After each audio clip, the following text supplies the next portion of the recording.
stands for Gabriel? Yes. Yeah. It stands for Gabriel. It's an old Aramaic.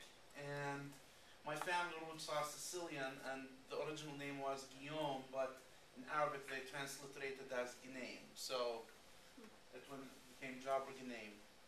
Okay, well, we welcome you here today. All right, you all know that Carrie has been part of our program. Has worked for the MTC.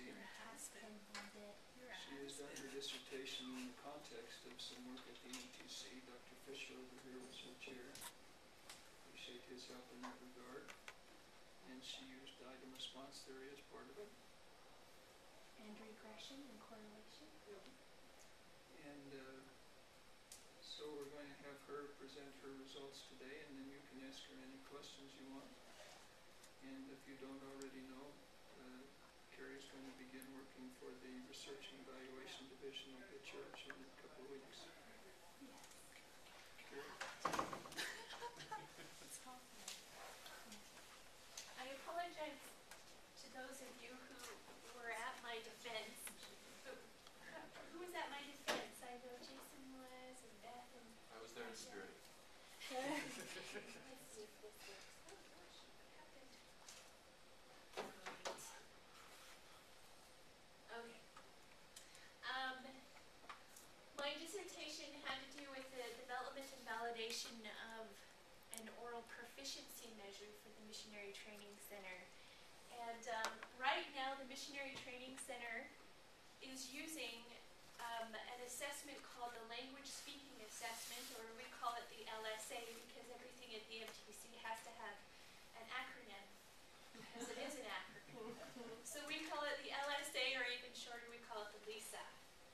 And the LISA is a semi-direct measure of oral language proficiency. The gold standard for oral language proficiency testing right now is called the OPI, the Oral Proficiency Interview, which is a face-to-face interview or over-the-phone interview, where the tester asks a series of questions that elicits a type of language, and they give a rating on it. The LSA is a semi-direct measure of language proficiency, which means that the assessment is on the computer. The missionary sees a prompt that says something like, tell me about yourself, or describe your hometown, or teach the first lesson, etc., etc. And their responses, they have about 30 seconds to prepare for what they're going to say, and then their response is recorded for anywhere between 1 to 2 minutes, depending on the prompt. Then, after that, a trained rater comes back and uses a rubric and gives a proficiency score in 4 areas: pronunciation, grammar, vocabulary, and fluency, on a 1 to 7 scale for the 4. So those 4 scores are aggregated into one overall score, and that's the proficiency score used at the MTC right now. Now, you can imagine the cost and the time involved in taking the LSA, even though it's a semi-direct test, which reduces a lot of the disadvantages of an OPI. It's still very it costs a lot of money, and it takes a lot of time. It takes about 15 minutes for missionaries to take the LSA, and it takes about 8 to 10 minutes for raters to rate the LSA. And then there's all the time and cost of hiring raters and training raters and calibrating, continued calibration to make sure that they're rating accurately. So, with thousands of missionaries at the MTC learning languages, you can imagine what a daunting task it is to rate their language. So they need a more cost-effective way to do it. And there's a new procedure and test called Elicited Imitation that is an answer to this problem of the cost and time related with language proficiency. And let me tell you what it is. The test taker, it's on the computer. The test taker has a headset and a microphone. They hear a sentence in the target language, and they repeat back to the best of their ability what they heard. The sentences, some of the sentences are small, and as you go on the test, it gets longer and longer and longer. It's an indirect measure of oral language proficiency, And so let me show you how it works. The test taker hears the utterance and they process it in their working memory. Then, the more proficient they are, they're able to use their lexical knowledge, their grammatical knowledge, phonetical knowledge, all of it, and they're able to chunk the sentence into meaningful parts and then produce it. So you can imagine somebody who has low proficiency, language proficiency, isn't going to know the vocabulary they hear. They aren't going to understand the grammar, so they're not going to be able to repeat back very much of the sentence. But the more proficient they are, the more they're able to repeat back the sentence. Does that make sense? Any questions about that? So that's how elicited imitation works. The question for my dissertation were these. What does an MTC Spanish elicited imitation test look like? I specifically focused on Spanish because right now that's the biggest need at the MTC. We have over 1,000 missionaries, and who knows what it is now, I don't know, at the MTC who are learning Spanish. So they really need to know how these missionaries are doing with their language ability. And the MTC has a specialized vocabulary. They focus on teaching the gospel. So there is one other Spanish elicited imitation test, but it's less useful to the MTC because it doesn't use the vocabulary and context that the Missionary Training Center teaches. So, and what's the process for creating it? We have over 40 languages taught at the MTC. So this is a huge task. They want to develop proficiency tests in all of these languages. So what is the process? How do you do it? And another thing associated with elicited imitation that is the most exciting thing to the MTC is that it potentially has the capability of eliminating raters completely, because you can use automatic speech recognition software that knows the sentences, knows what the elicitor is supposed to say, and can compare that against the audio recording that they get. So in the end, a missionary can take the test. It takes just a few minutes and get an automatic score. It sounds almost too good to be true, doesn't it? It's like the Holy Grail, but it works. So that was the third question. What's the correlation between developing an ASR engine and the handwriting scores? And then specifically for Spanish, in the linguistics community, they don't know what makes an item difficult in Spanish. In English, they know that it's syllable length, how long the syllable is, and grammar and vocabulary, but it's never been tested with Spanish. And so that was the fifth question. What makes an item difficult in Spanish? Any questions so far? Sarah, you're still awake.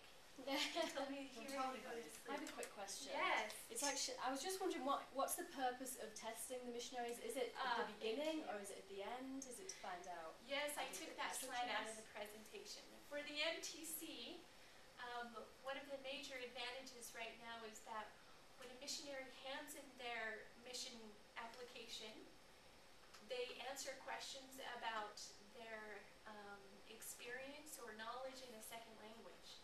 And that information is used in making an assignment call.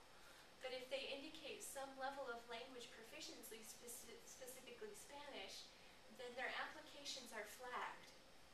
And that information is sent to the MTC, and the MTC makes phone calls to these prospective missionaries who are coming into the MTC to rate their language ability so they know whether to put them in beginning, intermediate, or advanced level classes. Those phone calls take so much time, and they're a huge headache of getting a hold of the missionary and all of those limitations. So the hope is that when an application is flagged, then they send them a link, they take the test, and they know automatically which area to place them in. There's also been some talk. Obviously, my last day at the MTC was 2 weeks ago, and things change a lot. So I don't know if anything's changed in the last 2 weeks, but there also was some talk about using the Spanish elicited elicited imitation test pre-call, meaning that missionaries in their application process, if they've indicated that they know some Spanish, it's part of their call process that they have to take the test before the application is submitted, and then that information is used in the call process. So, high stakes. Yes. We'll go Sarah first. Well, my question's about the automated. The ASR. Yes, thank you. And you might talk about this later, but my understanding is when someone becomes expert in a language, it actually becomes more difficult to repeat something back word for word, because when they chunk it by meaning rather than by word. You are right. You're exactly right. She's so smart. I know that she's smart, not proficient. Yeah, we were just saying, man, that kid's smart. You're exactly right. And that's why. Do you run across that at all? Or? Yes. Okay. Yes, you're absolutely right. In the scoring of it, they get credit for everything that they say. So if they mix things around, then they get some credit for it. But you're right in the fact that it is best for assessing beginning and intermediate speakers.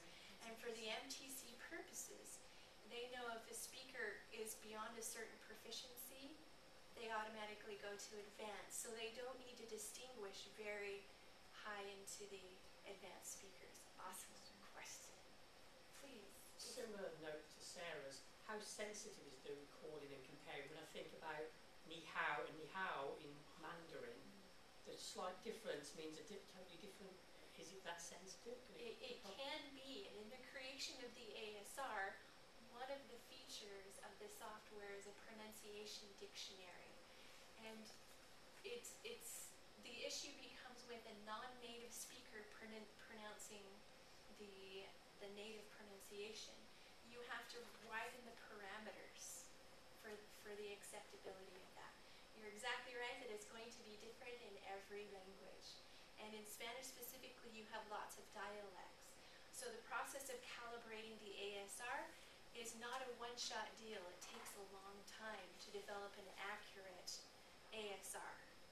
And we didn't get to the point of a very highly accurate ASR by the time I finished this, but they're still working on it. And with that pronunciation dictionary, you get more samples, you get more rating, and you're able to use all of that information to expound the parameters to include or disclude. Yes. Mary. Does the native language of the testee have anything to do with it? In other words, is it biased towards those coming from English? Do you have to know any language, or can a French speaker do just as well on this? Do you know what I'm trying to say? I do. Or is it just all in Spanish, so it doesn't matter? I don't know any literature that has looked at that. No, I just mean, if you are taking the test and you're a French speaker, you can take it just as well as if you're taking the test and you're an English speaker. There's no English prompts, there's no, okay. No, and since all of the missionaries who will be taking this are English speaking, some level of English speaking, all of the instructions are in English. Oh, okay, that's what I was saying. No problems with that. Please. So, with this ASR, again, it's very intriguing, but did they use any corpus linguistics, like any frequencies of, instead of having typical responses, that they use higher frequency responses to evaluate the students? If I was designing this, that's what I would go for, but I'm also practical, so. I will explain exactly that right now. Okay. And the test item creation of what sentences do you use, where do they come from, etc., etc. There is some literature in elicited imitation where they want to specifically target specific grammar or specific vocabulary. And those tests, and so they create sentences, contrived sentences to include specific vocabulary or specific grammar, and it's awkward. And native speakers, or more proficiency speakers, do not do very well on those because it's contrived. So the best items are ones that are naturally occurring in speech. And other languages have these large corpuses, these large volumes of newspapers or transcripts or textbooks that you can go and and choose these naturally occurring sentences. In Spanish, we don't have a corpus like that, but again, I mentioned that our MTC is a specialized gospel vocabulary corpus. So where do I find the sentences for that? And I went to the established text of Preach My Gospel and True to the Faith. And I chose sentences of varying lengths, short and long, and got this huge list of sentences. But I also made sure that shorter sentences had a variety of vocabulary, like there were shorter sentences with past subjunctive and shorter sentences with present subjunctive. So a variety of language difficulty, of grammar difficulty in the sentences and the whole range of sentences. Does that make sense? So Preach My Gospel, True to the Faith, but you also know that missionaries do tasks, like getting to know somebody and setting appointments. And I had the perfect resources for finding these authentic sentences because we have thousands and thousands of samples of LSAs, language speaking assessments. So I went back and listened to those as native speakers completed those and doing those tasks, and I pulled authentic sentences out of those speech samples. So that's where I got the sentences from. I narrowed the sentences down to 105 because you want to test a large bank of items in order to find the best ones, and did the audio recordings with one native male speaker. There's some literature that suggests that male voices are easier to understand than female voices. So I chose a male speaker, gave him some direction so that each word was pronounced methodically and clearly, that you could hear each word individually. And my committee came from all over the university. I had a professor from the Spanish and Portuguese department, 2 from the linguistics department, Dr. Fisher from CPSC, and Peter Rich from IP&T, which I love our program can do that. So my Spanish professor said, boy, Carrie, there's a huge variety in Spanish pronunciation. How are you going to make sure his accent is a neutral Spanish pronunciation? And so we figured it out that, have you ever heard of pangrams before?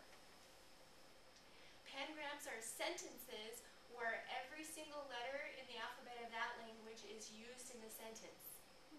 We have lots of brown fox something in English, right? So I did a search on the internet and I found 3 or 4 pangrams in Spanish, and I had him record them. And then I sent the audio recordings to 4 native speakers to see if they could tell me where he was from. If they can identify a country of origin by his accent, then I know it's not neutral Spanish, right? It came back and they couldn't with those Spanish pangrams. And then I sent him on to this professor of mine in the Spanish department. He listened to it, he said it was adequate, and he sent it on to a native-speaking Spanish professor in the College of Spanish and Portuguese. And she said it was adequate. So we knew that we were okay. Right. Did you know all of that, Dr. Fisher? Yeah, it was so impressive what you did. I had the most amazing committee. They were just can't say enough. Anyway, so he recorded them, and then the next phase is to test the 105 items. A stratified random sample of missionaries at the MTC, and I created 3 forms of the test, A, B, and C, 35 items each for a total of those 105 items, and had at least 70 participants take each one. This is what it looked like. So you can see, here's the syllable length here of the sentence, and how many items were in each form. So does that look good, Sarah? That's impressive. And that's the 105 items. Then I tested them. This is what the sample size looked like. At the MTC, we have a lot more beginning speakers than we do the intermediate and advanced speakers. Beginning missionaries are in the MTC for 9 weeks, intermediate are in the MTC for 8 weeks, and advanced are in the MTC for 3 weeks. So you can see that I chose participants from all of the weeks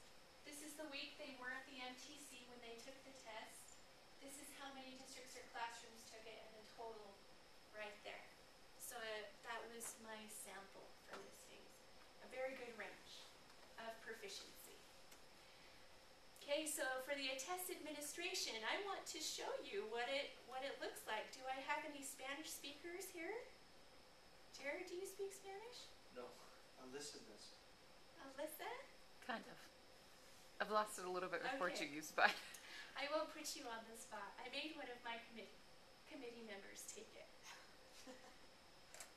Debemos seguir al profeta. Debemos seguir al profeta.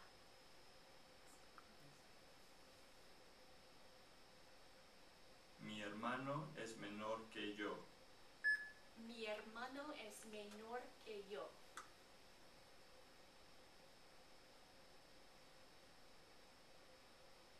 Todo lo bueno proviene de Dios.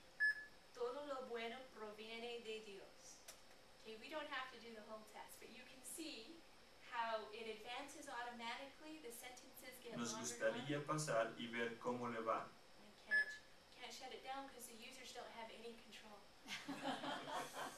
And that was on purpose. That was on purpose. It advances automatically. The users don't have any control, etc., etc.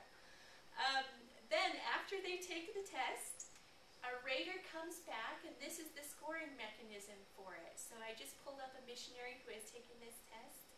Jesus creó la tierra. Okay, there are That some was the guys. native speaker, right? That was a missionary. So you can see there are some guidelines in the rating. His pronunciation, one of the guidelines is the pronunciation is so bad that a native speaker wouldn't have any idea what they said. You do not give credit for what they said. And so, and the rater can listen to it. Jesus creó la tierra.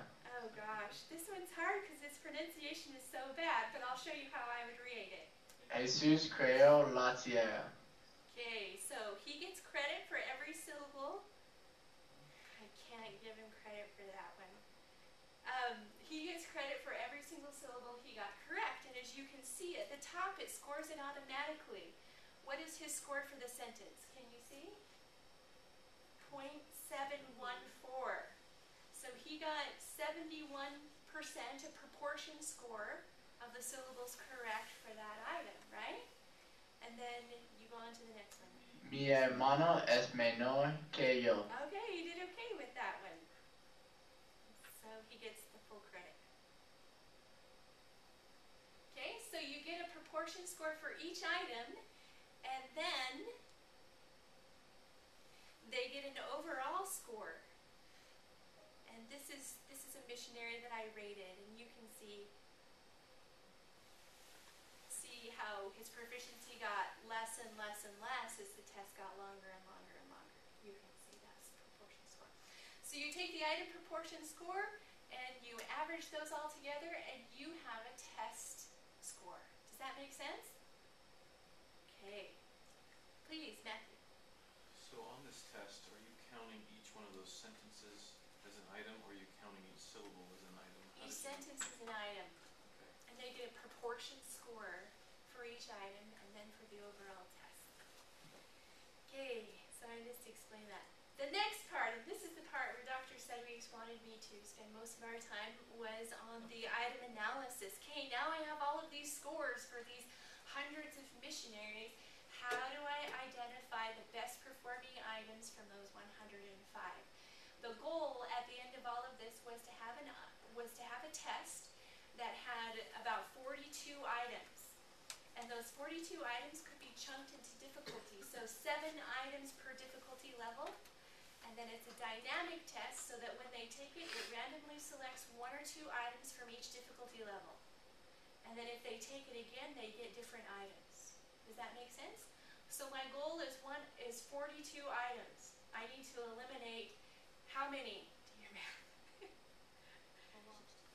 Yeah, I need to eliminate a lot. So 63 items, but how do I know which items are the best performing items? You know from our classes that there are 2 ways to evaluate tests. The first is classical test theory, the second is IRT. Classical test theory, you have 4 statistics to help you identify good performing items. Item difficulty, item discrimination, reliability coefficient, which is what? What's the reliability coefficient? Depends on which coefficient you use. What's the most popular one, Jared? Cronbach's alpha. Cronbach's alpha. And the standard error of measurement is the opposite score. You have the reliability coefficient and the standard error of measurement. There are some problems with classical test theory. The first is it's group dependent. It depends on the proficiency of the people who take the test. You can't generalize it to other groups of people. It's also test dependent. You can't compare forms of the test. It assumes that the error variance is the same for all participants, that the estimate of their ability is the same for everybody. And the concept of reliability is in parallel test forms, which are nearly impossible to create. So, item response theory fixes all of those limitations, and it's the best method to use when constructing or improving tests.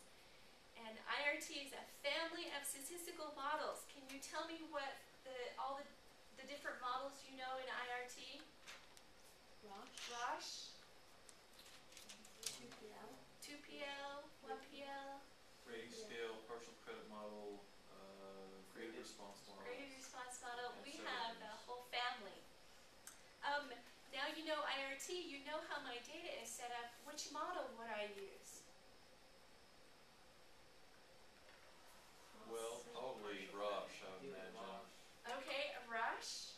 And specifically which model?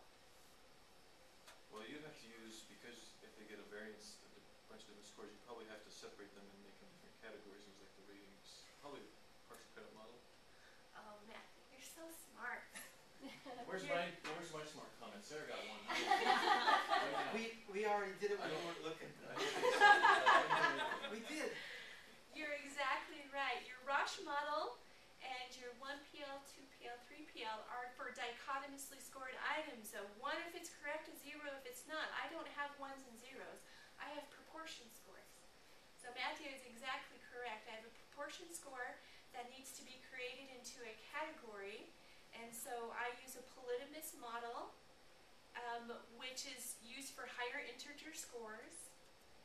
And I have the rating scales model and partial credit model. What's the difference between these? One assumes that all the items have the exact same number of categories, and the one you can do differences. Exactly. And that the categories all function the They same. function the same I was about way. to say that. So let me explain it in a different way what Matthew just said. This is a category probability curve. So let's say I have a test that has 7 categories. That's only 4. 7 categories. Let's say I have a test that has only 7 categories. We'll just say a Likert scale of 7. The category probability curve shows you which categories were chosen as they were taking the test. So rating scales model assumes that every item functions the same way. So if you have a test that has 15 items, the category curve would look the same way for every single item. Partial credit model does not assume this. Partial credit model assumes that the categories are going to function differently for every single item, right? In all of the IRT, all of the elicited imitation tests that have done, they use the rating scales model. All of them. Should they have done that? But we question that because we don't know if the items function exactly the same way. So, let me show you first how we get there. I have the raw scores, and they need to be converted into category scores. So, this was the most amazing thing that ever happened, and this is how I set up my data. And this is arbitrary data. So you can see I have test A, items 1 through 3 here, test B, test C. Now we know that all missionaries didn't take the same test, right? But IRT is not test or group dependent. So I can put them all in the same, file. Except I did have 3 native speakers who took all 3 versions of the test. So that's how it's displayed at the top. My native speakers took all the versions, and then I had lots of missing data in this. And you should have seen Dr. Sedgwick, we were sitting there, and I was just crossing my fingers as it was running. Please work, please work, please. Because Dr. Sedgwick didn't know if it was going to work with so much missing data. But it worked! Because IRT is so robust that it was able to do it. And is that correct, Dr. Sedgwick? Yeah, the crucial thing is that she's got those columns across the top that provide a linkage. Exactly. Exactly. And that was not planned, that was just luck.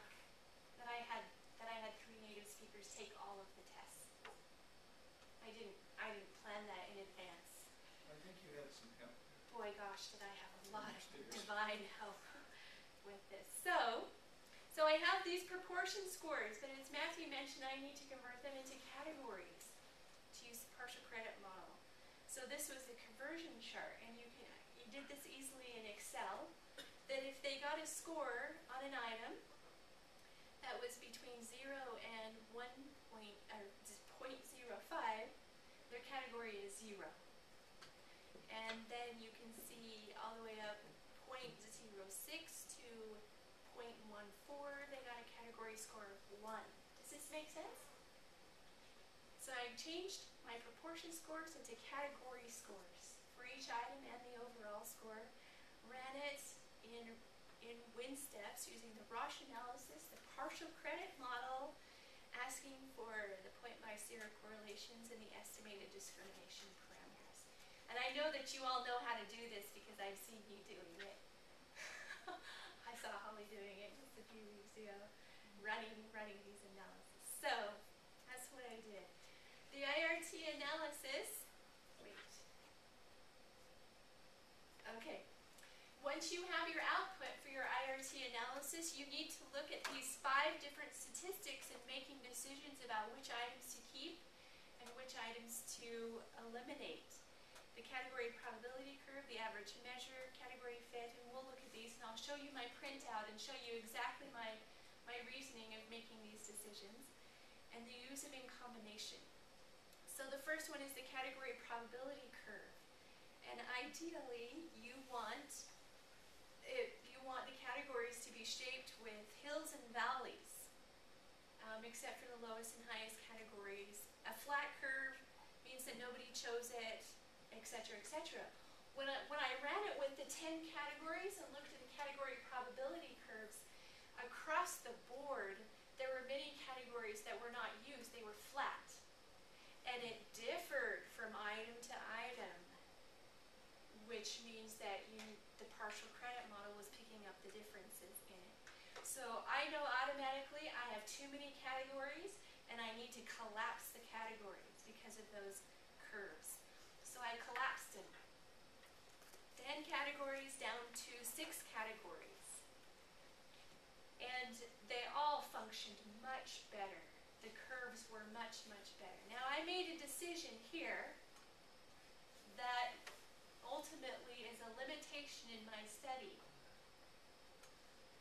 The decision I made after collapsing the categories and seeing the improvement in the curves, the next step would be to look at each item and change the categories for each item. So for example, item 1, I might have a flat curve at number 5. So that means for that item, I need to collapse that one even more, 4 to 6, right? But item number 2, I might have a flat curve in the second category, which means I would need to collapse that one differently than the first item. Does that make sense? So with the partial credit model, you get that information. If I had been a true stickler in this, I would have changed the categories and collapsed categories by each item. But because they improved so much, and it was going to be so much work, I decided to not do it item by item and keep it at a 6 category for the whole test, which means I didn't use the partial credit model. It ultimately was the rating scales model that I used. But you used the partial credit model to inform that decision. I did. So what I could have done was gone and changed them individually, but they were good enough that I decided not to. Now, so here it was, partial credit model, collapsed the categories down to 6, it improved. I chose not to collect them into the items individually. In essence, is a rating scales model, but if I really wanted to take this one step further, it would be to change each category and then do a fit assessment with the model comparisons using the AIC and BIC and actually figure out which one is better. The overall test statistics. Was the partial credit model better or was the rating scales model better? So do you think all those other tests did the same thing?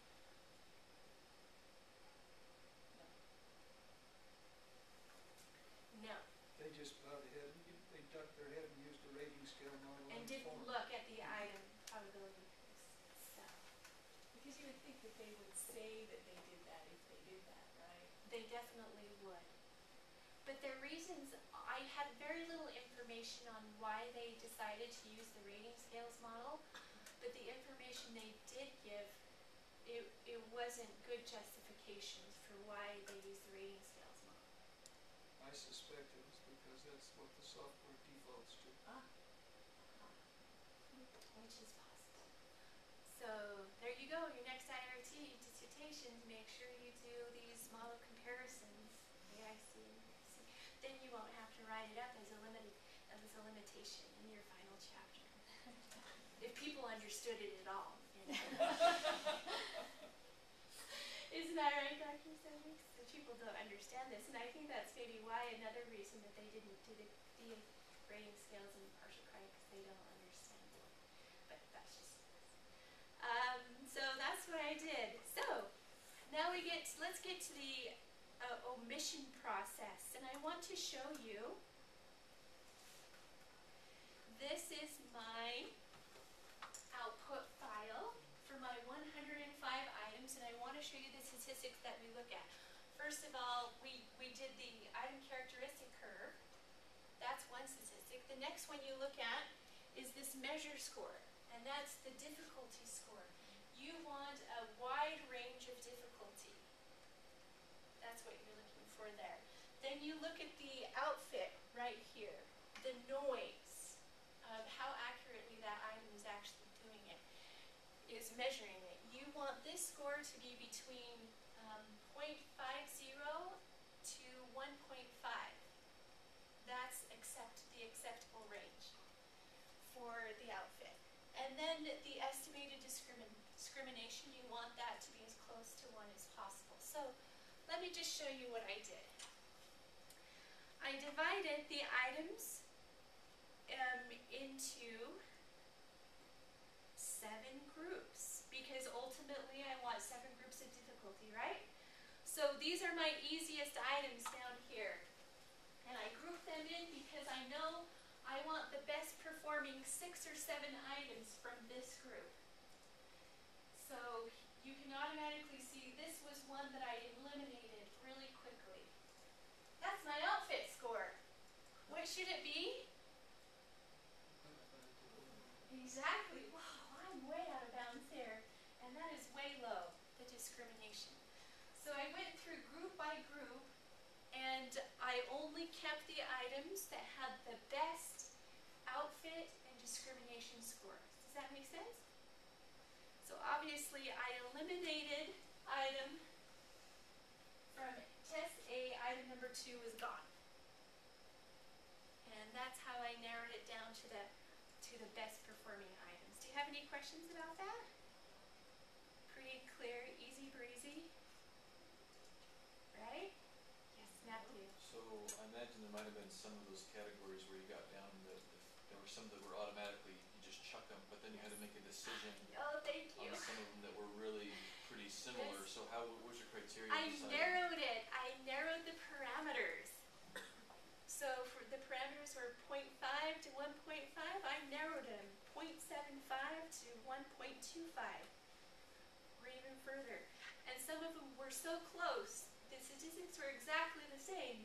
So I went back to the items to look at the content, and I chose which one I liked the best. Carrie coefficient. Yes. Yeah, I like this one better. So. And there was my goal was 42 items, but you'll notice that my final test has 43 items because there was one group where between 2 items and I could not eliminate one. I liked them both. The statistics were exactly the same. I liked the content, and so I kept them both. So I have one category group that has 8 items instead of 7. Yes.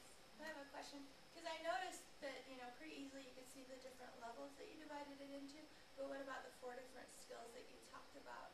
Does it give you information on those? Oh, thank you for bringing that up. And that's one of the disadvantages of this test. It is only for overall language proficiency. Okay. If you wanted to get into the specifics of the different skills, you cannot use this test.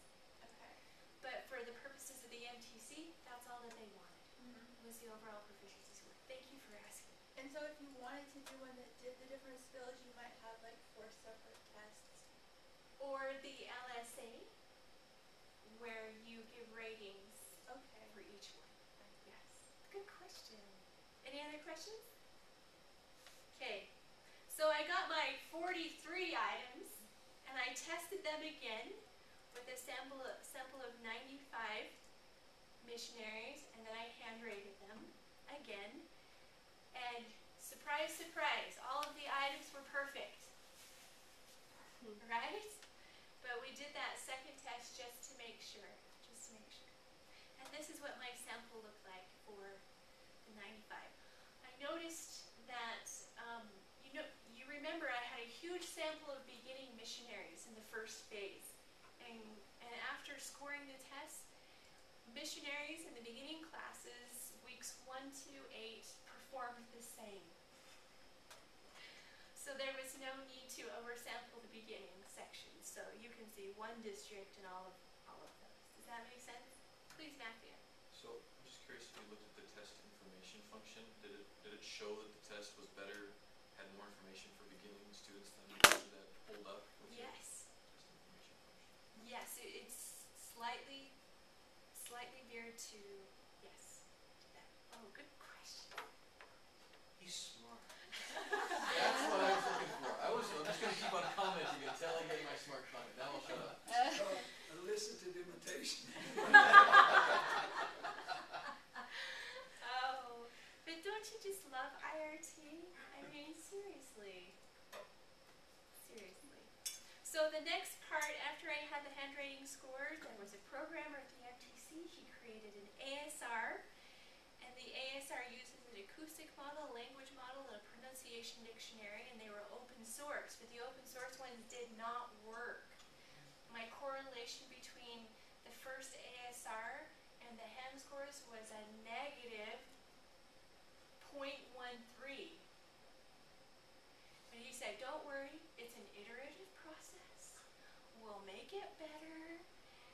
But it ended up that we had to create our own acoustic model. And I already had all of the samples. The 95 missionaries who took it, their acoustic samples were used to create the model, plus my male elicitor.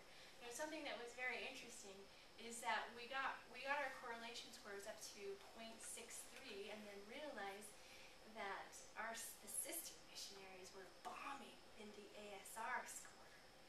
And we realized it because we were using the male elicitor as the model that needs to sound like this, and females don't sound like males. And so they were getting really low scores, and so the programmer who took the highest 5 performing sister missionaries included their acoustics into the model and fixed them.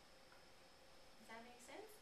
So right now, well, as of February 2nd, 2013, our correlation between the ASR and hand scoring is 0, which is good, but it's not good for EI. They've gotten those ASR correlation scores up to 0.95 and 0.98. And if you have high stakes and you're going to be using this ASR, you want it that high. So they're still working on it. They're still speaking it. But then the last question had to do with what makes an item difficult. And this is where we did regression, prediction, estimate. This was my only contribution to the entire piece. It was a huge contribution. No, that is not true. You are a study without regression. No. Dr. Fisher is an amazing designer. Please, say it for me, Matthew. Smart. He's so smart. Those female voices don't get credit. Yeah. So we took each item. Now we're down to the best 43 items, and I went through and I coded them according to their grammar difficulty. Like for example, in Spanish, or in most languages, present tense is easy, right? But you get into past tense or subjunctive tenses, that's much more difficult. And so I used this the ILR handbook Act Full that describes language difficulty in Spanish, and I coded the sentences according to the grammatical difficulty. 1, it was easy. 3, it was really hard. 4, no, it went up to 7. 7, it was really hard. Then we took the syllable length, the number of syllables in each sentence, and ran a regression model so that in the first block we had the number of syllables and grammar difficulty, and then in the next block the interaction between the two. And our sentence length, or the number of syllables, came out significant. Oh, and that was compared against the IRT difficulty index score. Syllable length was significant, highly significant. Grammar difficulty was not, and neither was the interaction. However, Carrie, yes. so you were trying to predict the IRT difficulty. That was the dependent verb. Sorry, I didn't explain that very well. So we got these results, but I don't believe them because I was the rater and I saw these huge obvious patterns of breakdown when I was rating the sentences. And we think it has more to do with vocabulary than grammar. And also our grammar rubric for deciding the grammar, we're not sure on the reliability of that also. So our results are spurious for this. But we know that I know that there's lexical. I know that there's lexical influence, please. Could that also be influenced due to the fact that it's a repetitious exam where they're repeating sounds and not necessarily... Thank you. She's smart. She is smart. And part of it, yes, thank you. I was going to mention this, but there are some questions about using elicited imitation that is confounded by parroting. They're just mimicking the sounds. And they have found that that is the case with fewer syllables. Once you get longer and longer, it's no longer an issue. They cannot parrot all of those sounds. They either know it, they have to chunk it, and if they can't chunk it, they don't know it. Yes? So with difficulty, you're using sentence length, grammatical difficulty. How about cultural context? Like, for example, if I tell you, I don't know, if I tell you I want my head inscribed at Mount Rushmore, for example, and I tell that to a Jordanian person or an Arab person, and they don't know what Mount Rushmore is, that's a cultural context only an American would understand. So as a measure of difficulty, is there any cultural context included in the sentences? Because the corpus is gospel, lexical, vocabulary, which would be the same for all of them. Okay. But let me give you an example. One of the sentences you heard, proviene, is a verb, and it's not very common.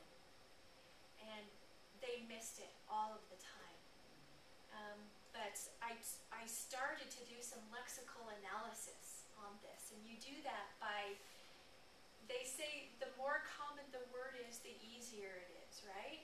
So I started doing some lexical analysis on the 1,000 most common words in Spanish and see if these words fell into it. But we get into a problem because the word profeta, which is prophet, in these word lists, they call it an academic word, that it's not very common and therefore more difficult. But in gospel vocabulary, that is one of the easiest words that all missionaries know. So there's still a lot of work to be done specifically on this gospel corpus and lexical difficulty. And I started to do it and ran into some problems, and then Dr. Fisher reminded me that it was outside the scope of my dissertation and that I didn't need to do it. So I stopped. Sorry. Please.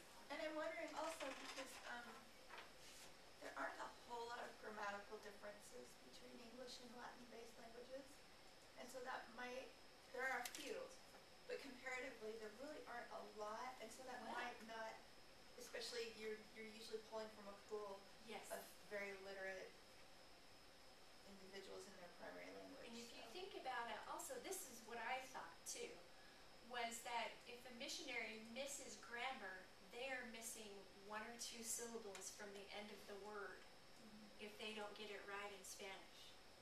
But so they might miss 2 syllables, but if they don't know the word, the vocabulary, they're missing up to 6 or 8 syllables. So even if they did miss the grammar and got lower scores, it wasn't going to have a huge impact on their overall score. Carrie, I do translation work for the church, and the church does have a tagged corpus, but you have to go to the translation department, and they have it for all the church languages. Wow, sounds like a dissertation. Yeah, we use it. We use it in a program called WS Translators Workbench. So. Well, that's good to know. We do have one that Dr. Davies here in the linguistics department has put together for Spanish, but it's not gospel context. They do have a gospel context one for English here at BYU, but not Spanish.